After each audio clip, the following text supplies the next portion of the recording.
Namo Amida Butsu, Namo Amida Butsu, Namo Amida Butsu.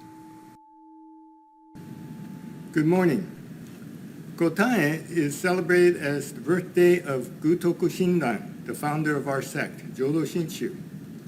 Today, I thought I would share a short outline of Shinran's life and also show how his life reflected a key concept in Shin Buddhism, something called the two aspects of deep mind.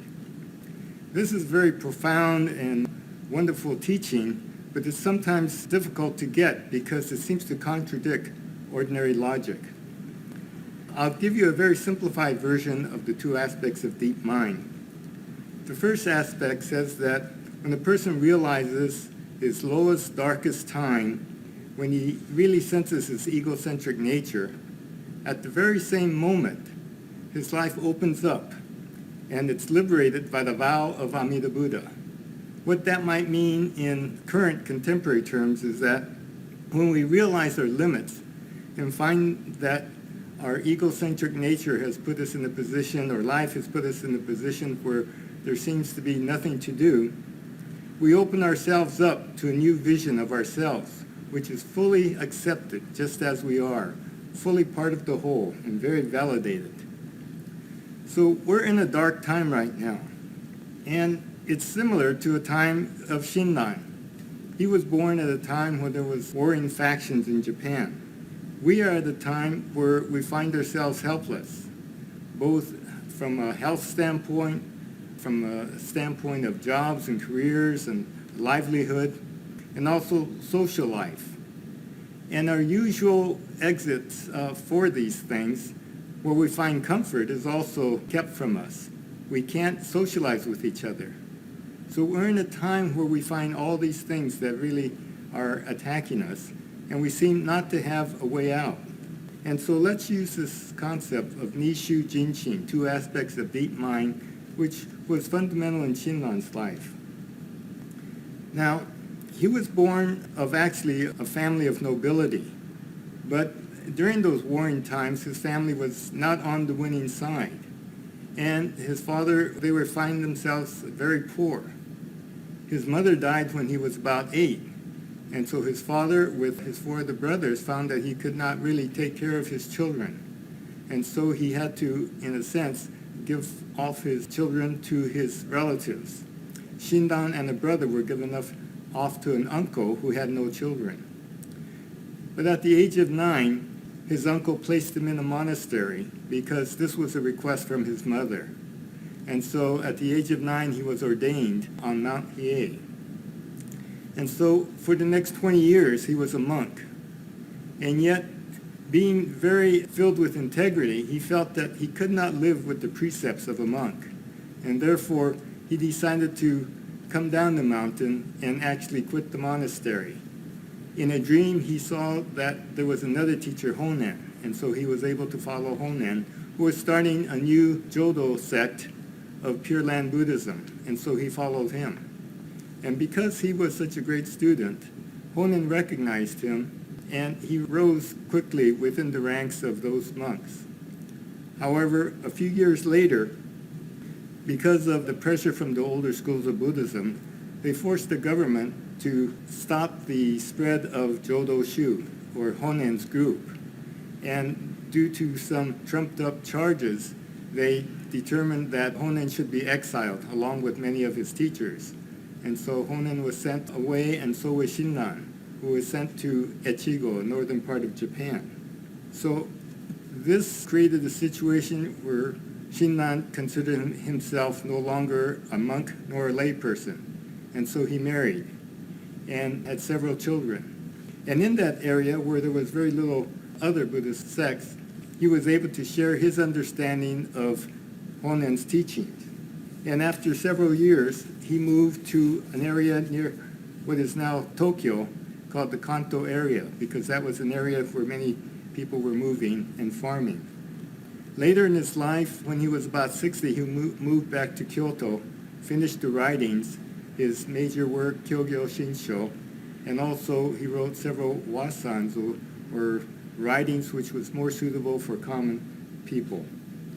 He died at the age of 90, with his daughter Kakushini taking care of him. And he died in the year 1262. So that's kind of the biography of Shinran. But what I'd like to do now is follow his life and compare that with our lives right now and how this works in this idea of two aspects of deep mind. First of all, when a door closes, a window of opportunity opens. And this is one of the ideas of nishu, jinshin, or two aspects of deep mind. Now, his mother died when he was about 8. Think about that. Think about someone that you love who has passed away. Life never seems to be right from that point. It would be different. And then at the age of 9, he went from a family situation where he did have relatives to a situation in a monastery. Their life was completely different. Now, what happens when he moved from this home life to a life at the monastery? Of course, for a 9-year-old, that would be quite different. But what this did, the window that opened for him, was a spiritual life. And so for the next 20 years, he was able to really concentrate on the teachings of the Buddha. But again, because of his integrity, he felt that he was not following the precepts properly, and he felt discouraged. And so he decided to leave the monastery. This was after he had attempted this 100-day ritual of attending this Rokakuji, this temple, and doing special ritual there. On the 95th day, feeling physically exhausted, he had a vision, a dream of Honen. And therefore he quit this and left the monastery. So here again, he's lived a life for 20 years and feeling at the very bottom, he leaves. So what does that do? It opens his life up to a whole new way of thinking with Honen. Now, with this situation, he rises quickly in the ranks of Honen because of his intellect and the fact that he really seems to understand what Honen is saying. And so he's feeling good about this. This is a new way of life for him.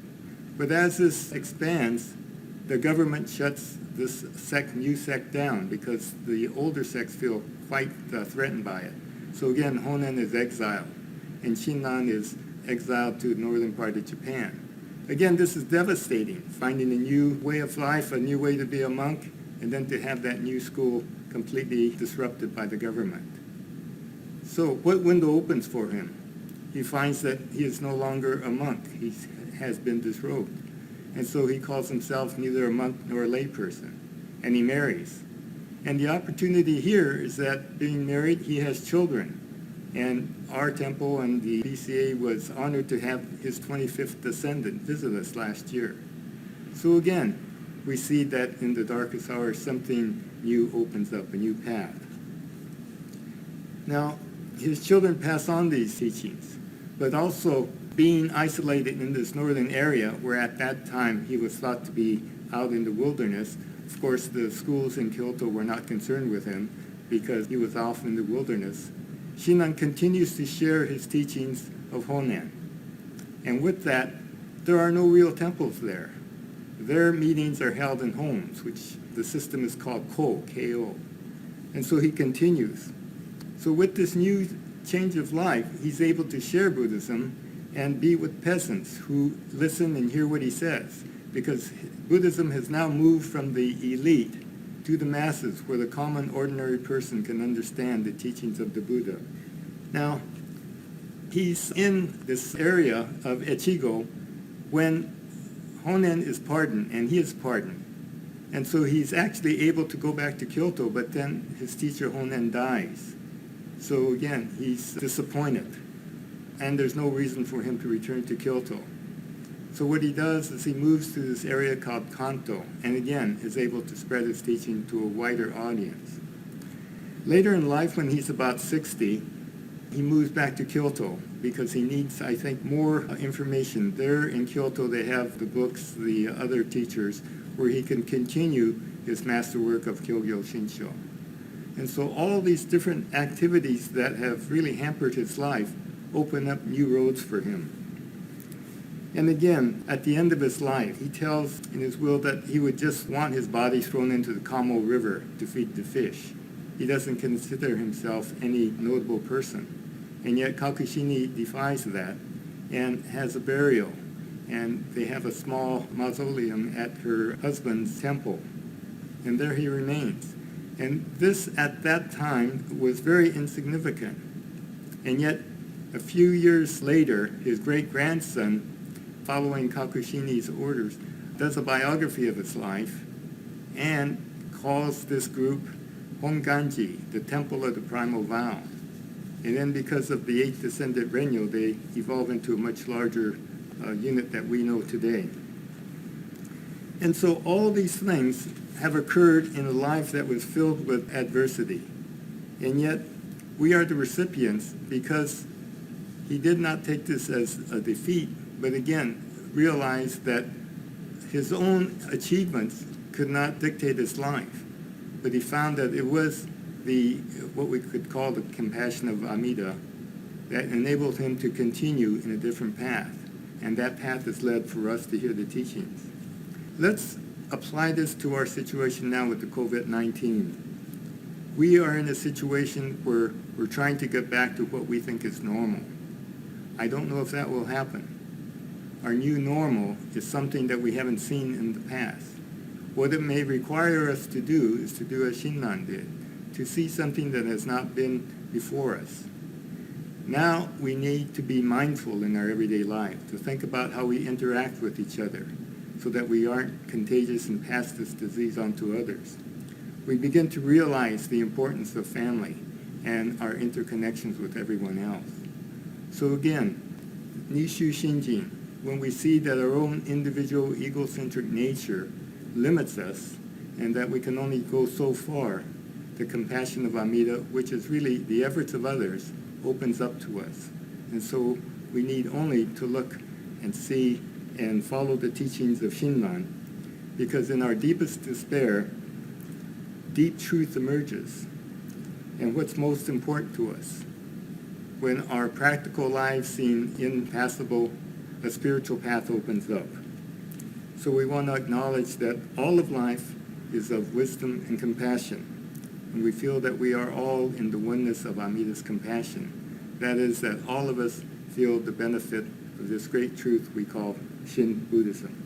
So please join me in expressing our deepest appreciation for Shinran on his birthday and the teachings that he has brought to us, the teachings of Shakyamuni Buddha, and we, with this, end our talk today. Gasho. Namo Amidabuts, Namo Amidabuts, Namo Amidabuts.